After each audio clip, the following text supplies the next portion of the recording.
We would like to welcome you to the Journey Through Our Lense of Hurricanes Katrina and Rita. We sat down with members of our congregation to talk about their experiences that they went through in those storms. Today, we are sitting with Dedrick and Trenae Thompson.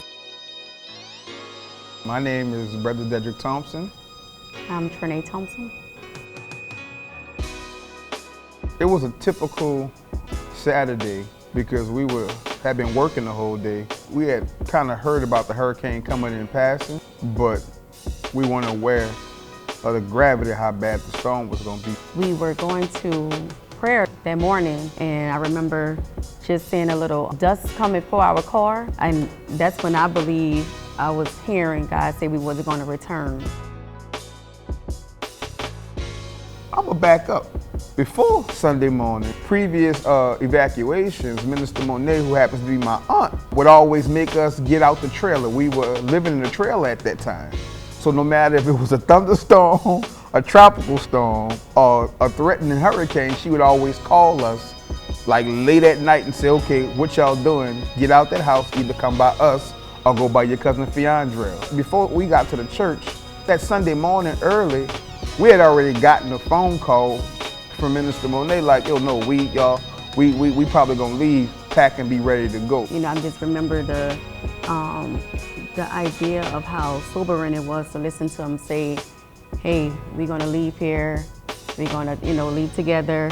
If you got family that needs somewhere to go, it wasn't just about our ministry, it was more about even helping the community. For us being, having two small kids in the car, we had our 4-month-old, like you said, and our nephew who was 4 adults. And this is a car, 4 adults, 4 big adults, and 2 small kids in car seats. It was reliable enough, but at the same time, just trying to make sure we don't get in those situations where we run out of gas. We had the windows rolled down and stuff like that, so it was rough. Of course. I forgot about that. Yeah, and just following without direction. Trying to watch my reaction as a young Christian around them, because it was rough and it was scary, and I think I didn't want to show the fear. God gonna open up a door, my pastor, trust God, we just gonna follow and get to where we got to go.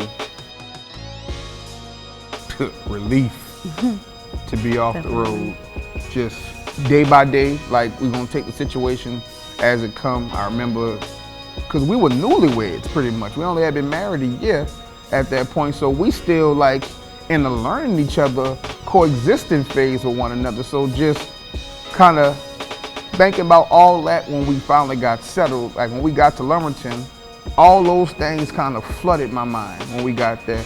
But the first thing was, man, we got to get somewhere and get some rest. Thinking about the idea of learning that we have to separate for a while, not knowing, again, we thought we would just be staying 3 days, but we getting there and like we got to go 2 different ways. And like I said, our baby was little, and I was very much not used to being separate from him, so especially with Josiah. So it was, I think it definitely, if I remember, it was not such a peaceful night because you're and anxious to see what tomorrow gonna bring. If did this hurricane do any damage or not? Because we woke up to the news of what took place overnight. Here we go. Like, it was one of those situations like, man, are you serious?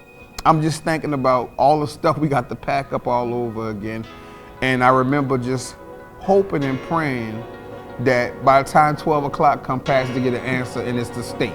We just got settled. We just got together because the men hadn't worked it out to get us back with their wives and stuff. And we hadn't got the room together, and we had back together as a family with the side and stuff like that. And it was like, man, what you mean about to leave again? The kids, I think we could start getting them in school and stuff in the area.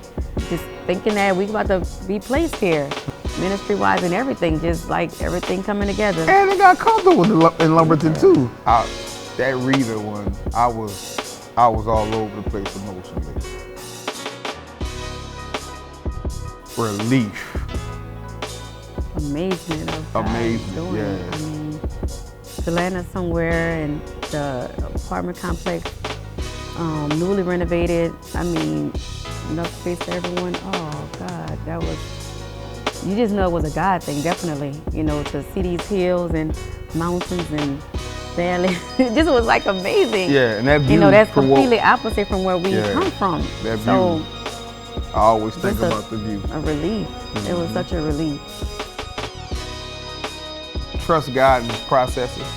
Trust His word. There is power in the community of believers.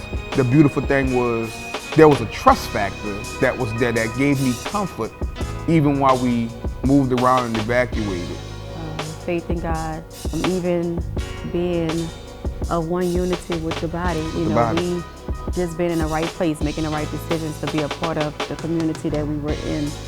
Trusting our leadership. Yes. Staying connected, you know, even with the vision to mount up, that's having faith, because if you allow them to carry you on wings of eagles, you're going to be in a storm, but you're going to be over it. You're going to be able to get through it. That's real, baby. And so just whatever storm you're in, whatever you're going through, have the faith and trust and the dependence on God, and even relying on the community, your local body, and the authority that's there, trusting it. So I'm grateful for mine, and again, you too could weather any storm through faith, you know.